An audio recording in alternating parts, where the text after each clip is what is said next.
All right, welcome to the Ownership Podcast. Today we have the pleasure of speaking with Zach Feldman with Aptitude Development. Zach, thank you for being on with us. Thanks for having me. Excited to be here. Absolutely, man. Awesome. Well, let's start out with your background and how you got into the real estate development space.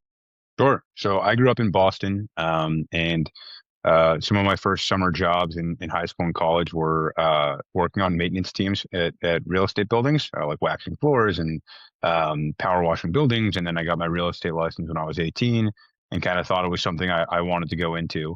And as I went to college in North Carolina, I got really interested in the energy business. My dream job was to be a renewable energy trader. Ended up after graduating college, getting on a desk at a ESCO in Connecticut, and finally worked my way onto the renewable energy desk. After about a year, I realized my dream job was something I didn't want to do at all. But I kind of still had that idea of in the background that real estate would be an interesting place to spend time.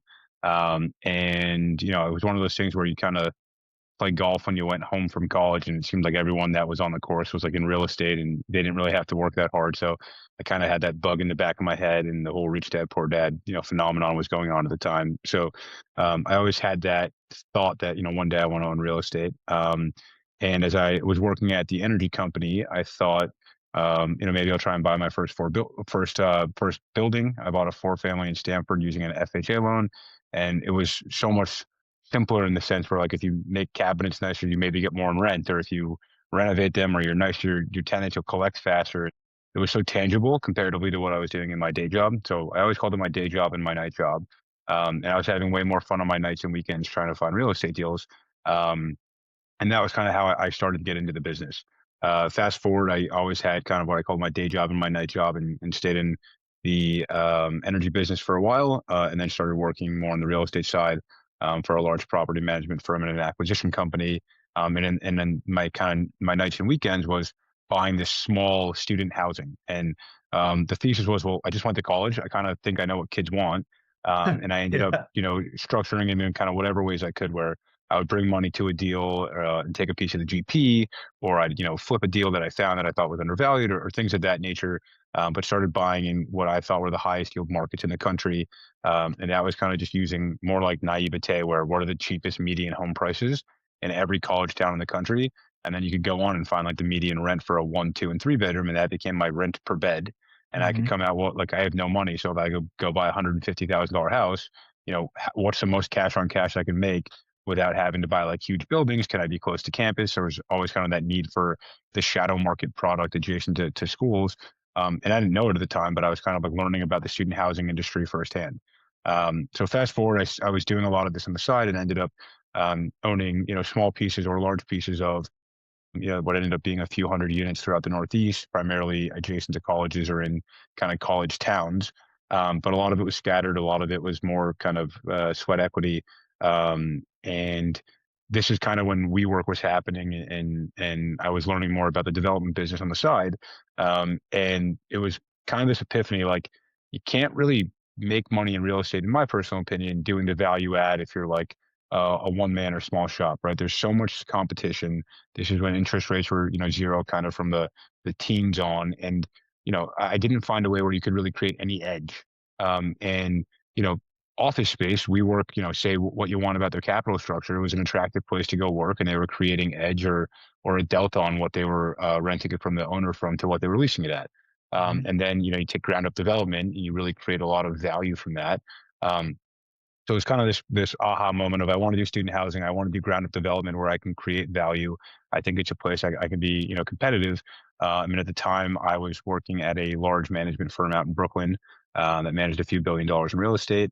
And I heard about this firm called Aptitude Development, that was founded by Brian Rosen and Jared Hutter. And they had done two buildings at the time, but they were doing some really smart things. Like, they were getting kind of the right press out there. They were building in really strategic locations, but they didn't have like a full team or anything like that.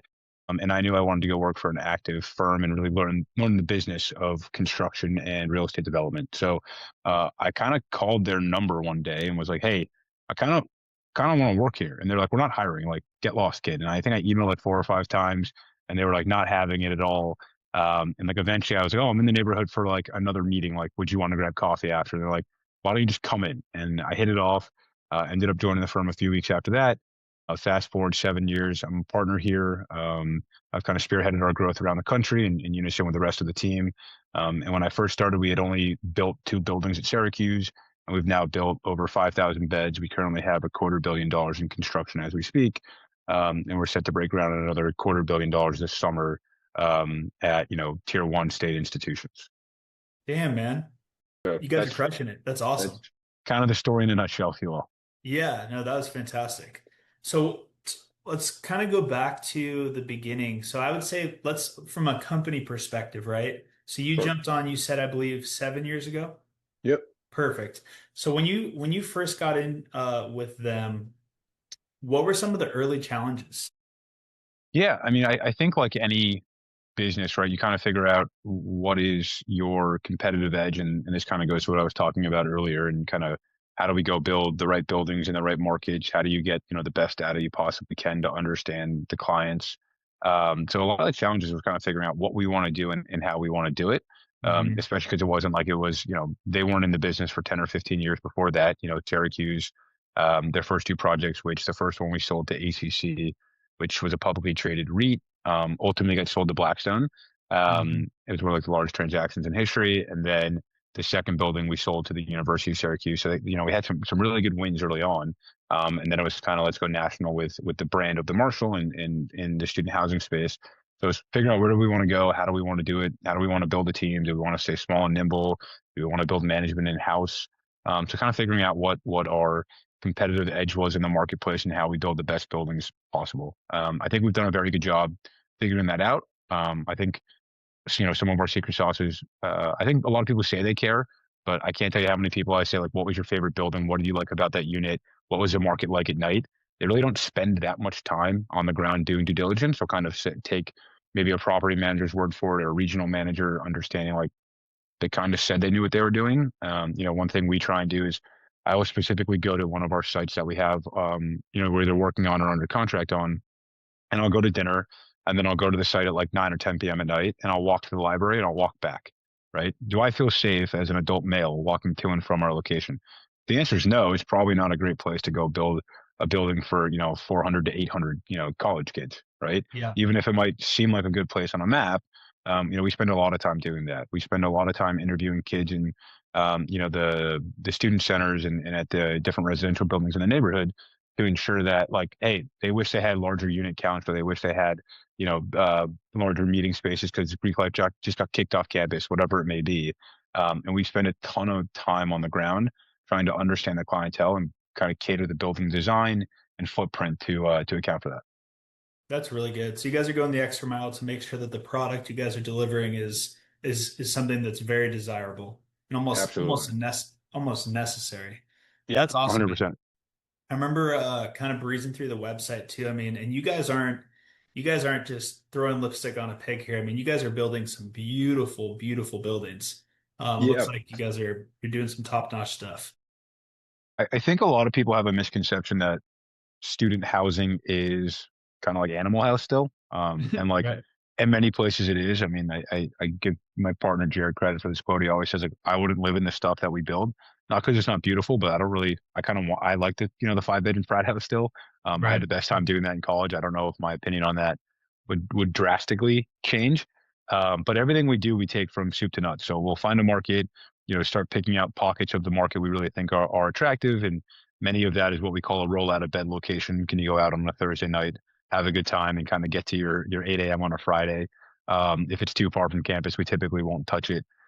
You typically want to be near the bars and restaurants and retail, and close to the major academic kind of centers. So if the business school is a big deal, you might want to be close to there versus maybe their science center if that's not as big of a focus at that university, right? So you kind of try and pick the best locations and then build the buildings that make the most sense there. So we'll identify a market, identify a site, negotiate the contract. We'll take it all the way from, soup to nuts on the entitlement. We'll design the building from, A to Z. We will go raise all the debt and equity. We'll build it. Then we'll stabilize it, lease it, operate it, manage it. And then at the end of the investment thesis, we will exit the investment. Some firms buy entitled sites, some firms flip dirt, some just come in buy once built. Some, do a value add play. We really kind of try and create the most value we can through the entitlement process, through the construction process, and then through the operations as well. Awesome, man. And I remember when I was going to school up in at UCSB up in Santa Barbara in California, Hmm. and it was like I think it was my second year, but it was all in Isla Vista, right?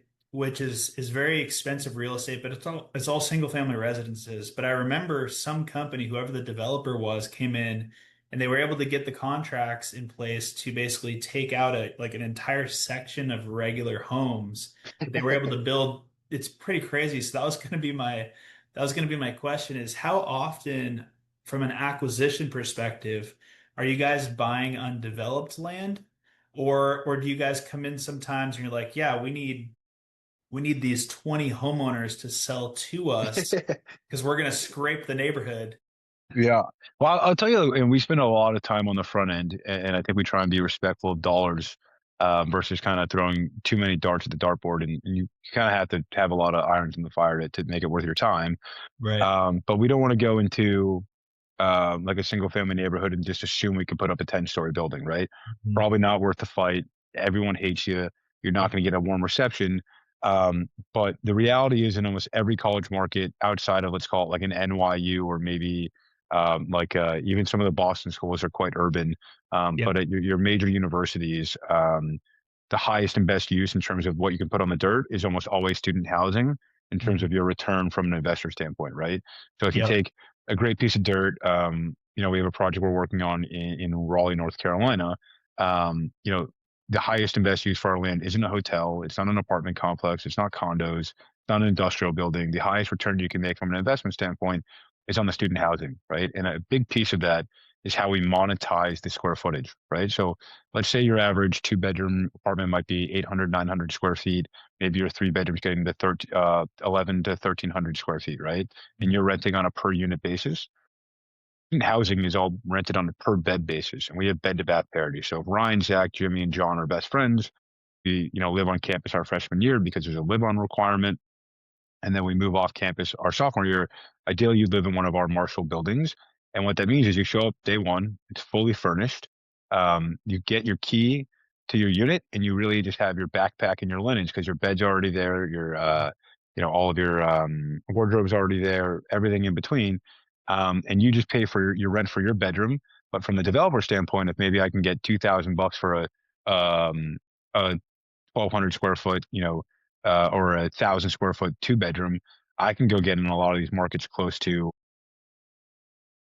$5,000 for that same four-bedroom space. So I'm almost doubling my rent per foot that I can go monetize from the student perspective than you could on maybe a multifamily asset, right?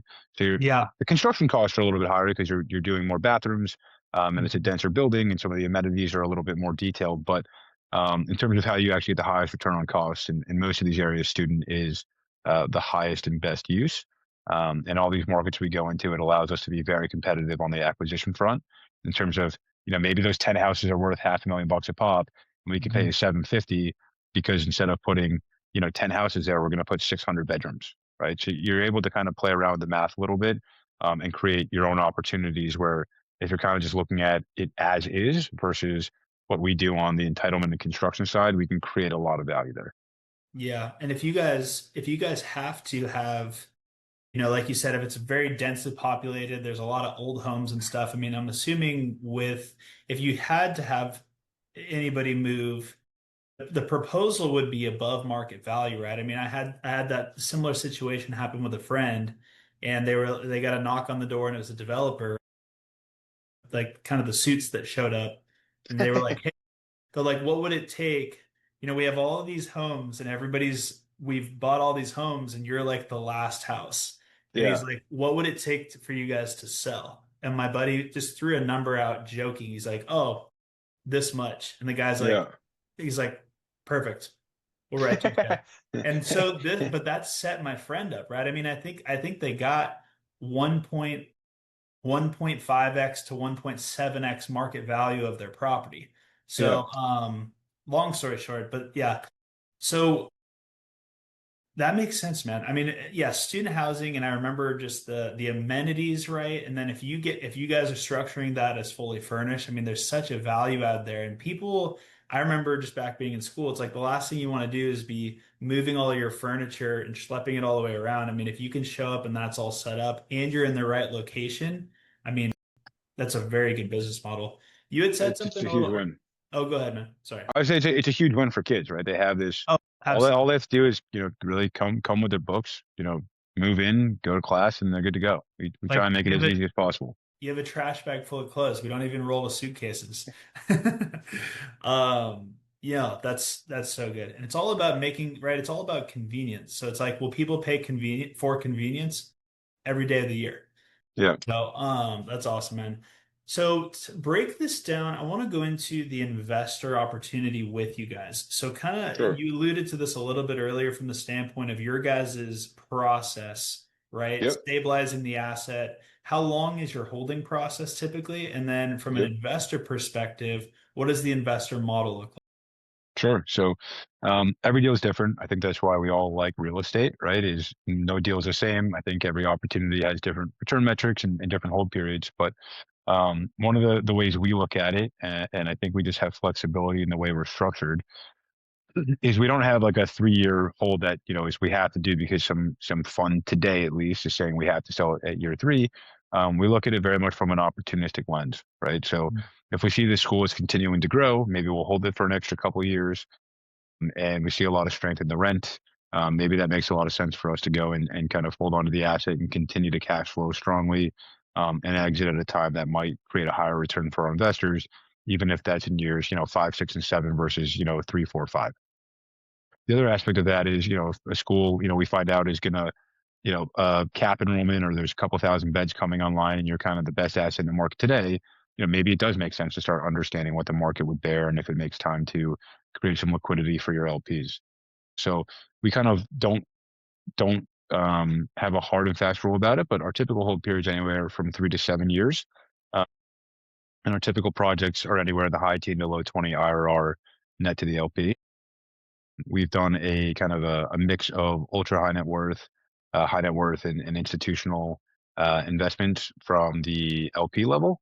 And then that's changed on a few different deals, but we're always open to new relationships. So, we have people reach out all the time just through our website.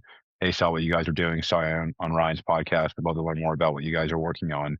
And some of our best relationships, whether they be from deals, and we've sent LOIs out from someone we met at like an airport bar, all the way to So finding good.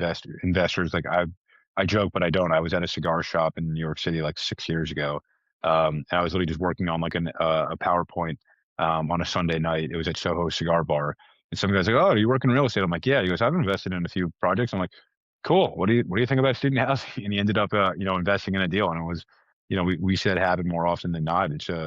It's an asset class that I think most people have fond memories of kind of going to college. And even if you didn't go to college, you want your kids to go to college if you've done reasonably well. And we find it's something that people get excited about, they really like. And the way we approach everything has seemed to resonate with both our clients as the residents and the investors too. So good, man. Thank you so much for that. What do you guys typically put in as a floor from the standpoint of a minimum investment? It changes for every project, right? I would say there's Okay. some larger ones where the floor is a little bit higher. But at the same time, I would say, if someone's interested, we always try and accommodate them where we can. Nice. Very cool. So you guys don't just put it like ink it and like tell people and turn away, right? So you guys are going to look at it as the deal, like case by case. Absolutely. If anyone's, Awesome. I have fraternity brothers that have invested in projects, and at the time they weren't the biggest checks, but as time has gone on, they've invested in multiple deals, and it's been a win-win relationship. And we have other investors in projects who are incredibly well known if we said their name. But every investor is treated the same. They have all of our cell phone numbers, and if they ever want to go to a project or walk through it, we're happy to accommodate that. Awesome, man. Well, and I think you guys would attest to it, right? Somebody does their first investment with you, and it's like you said, it's somebody you know. It's a small kind of foot in the door, but realistically, as that goes well, they're going to reinvest, reinvest, and reinvest, and maybe their fourth, fifth, sixth, 10th deal with you guys. Now they're up into a few hundred grand on a deposit. So, um, Awesome, man. Well, listen, I want to kind of shift gears a little bit. So I want to talk about industry shifts and your perspective. Sure. So how has client acquisition or business development changed for you in the last few years? What do you mean by client acquisition? So when you like your guys' process, right? Let's say the process for both, I'd say that's twofold, right? So like your guys' process for finding deals and underwriting deals, has that process, like the tools, any CRMs, any automations, has that changed for you guys over the last few years? I guess So we'll start there. yeah, I'll take it in kind of a different direction. When Okay. I started at Aptitude 7, 8 years ago, we maybe looked at 250 markets around the country. Okay. That was kind of like let's call it institutional quality, where it really made sense to spend time and try and put a deal on the ground. And construction cost allowed for that, right? As time went on, and construction cost outpaced rents quite significantly. That kind of pool really shrunk to like 50 and maybe like only like 25 investable markets today. Okay. Different if you're doing a value add or acquisition, but we only do ground up construction. So much of what we do is can the rent support a ground up project where, maybe it was 50, $60,000 a bed on the hard cost, 6, 7 years ago. Those numbers are in like the 90s now, maybe 100, right? And that's on a stick frame building. If you go to a podium or a high rise, I can go to 120, 160, right? Depending on the product type you build. But the rents didn't double or triple. Certain markets have done very well. Mhm. Michigan, you're seeing 16 to $1,800 a bed on a 4 bedroom in Class A product, which is just obscene. But other markets that I would call them phenomenal college towns, the rents haven't really kept pace, right? The Oklahomas of the world, there's great SEC schools that have phenomenal programs that are good educations that the rents just, are 600, $700 a bed and you can't build new construction. So that kind of pie that we go after is much smaller, which creates more competition from sites. And you just have to be a little bit more disciplined about where you go spend your time. Makes sense. So what would you say, and this kind of piggybacks on that, so what would you say is the biggest bottleneck for you guys right now on the acquisition side? Yeah, I think the biggest bottleneck we have right now is I don't know if I'd call it a bottleneck, but it's hard to find the sites at the right locations at the right schools, right? Or if I, have 250 schools I can play with, I can typically find a site pretty quickly and go figure it out.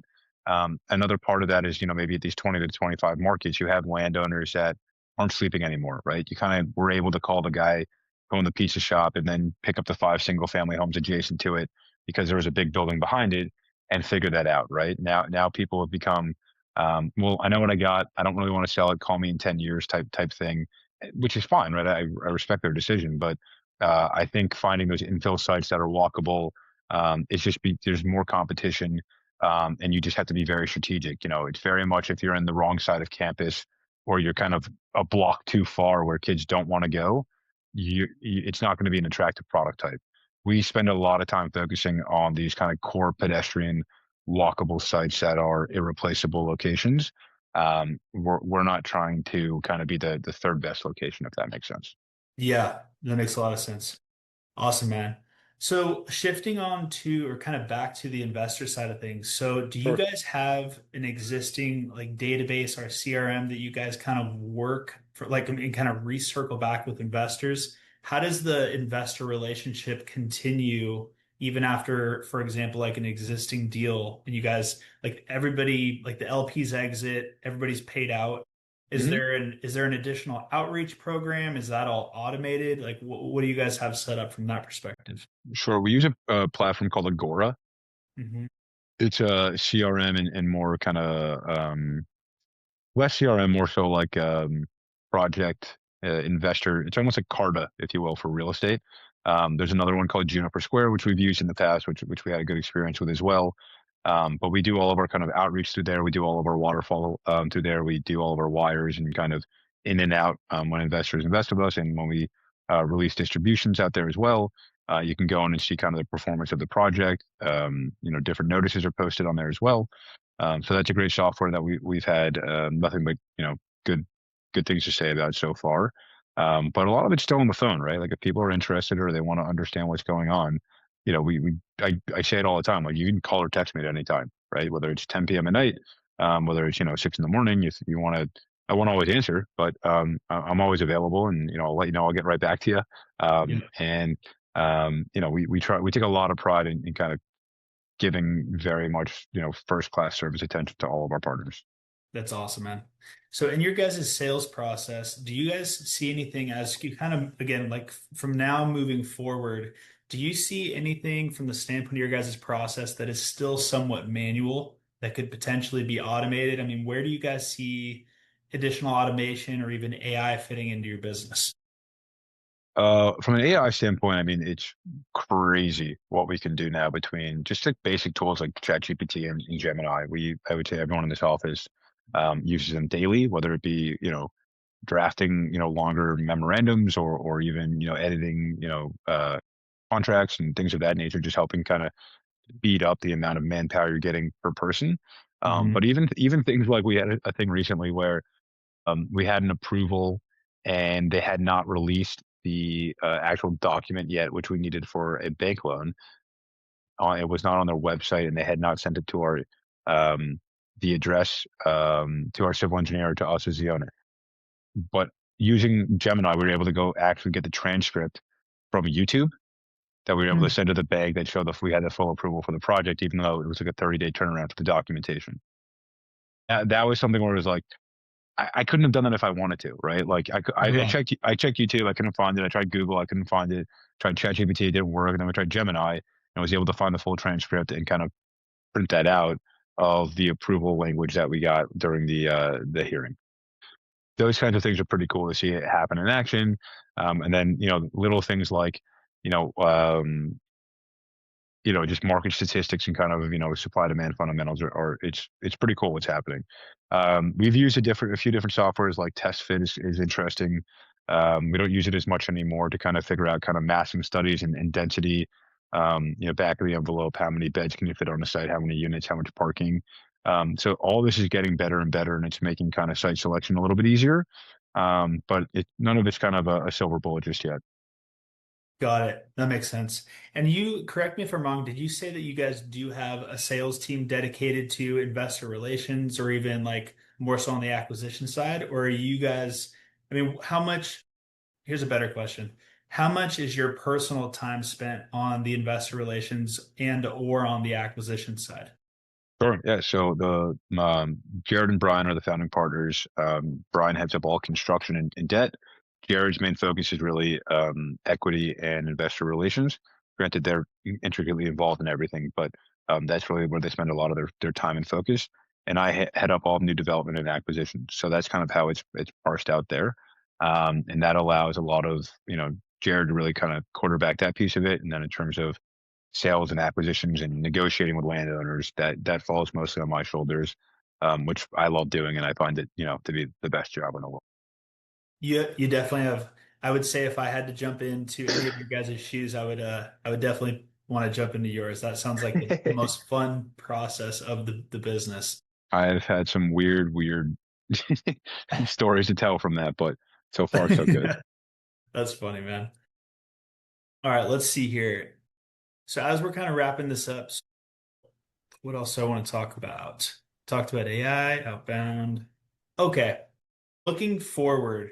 So you had in your introduction, you had talked a little bit about some goals and some trajectories, right?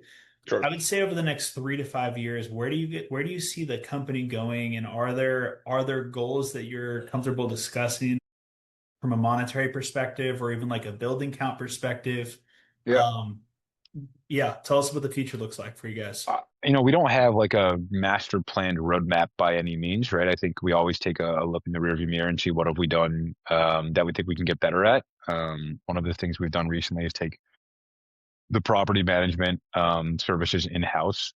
So Jordan Sukoff in our office runs all the asset management. And we kind of he oversees the leasing and the day-to-day management of all of our properties.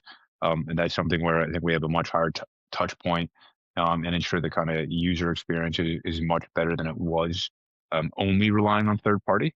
So that's something we've done and try to do at a higher level every single day. And little things that we've talked about, not all of them have been implemented, but like can you give a bottle of champagne to a 21-year-old on their birthday? Like, can you, we do large residence events, and we make sure it's a really fun, nice place to live, but we always try and understand how can we get a little bit better?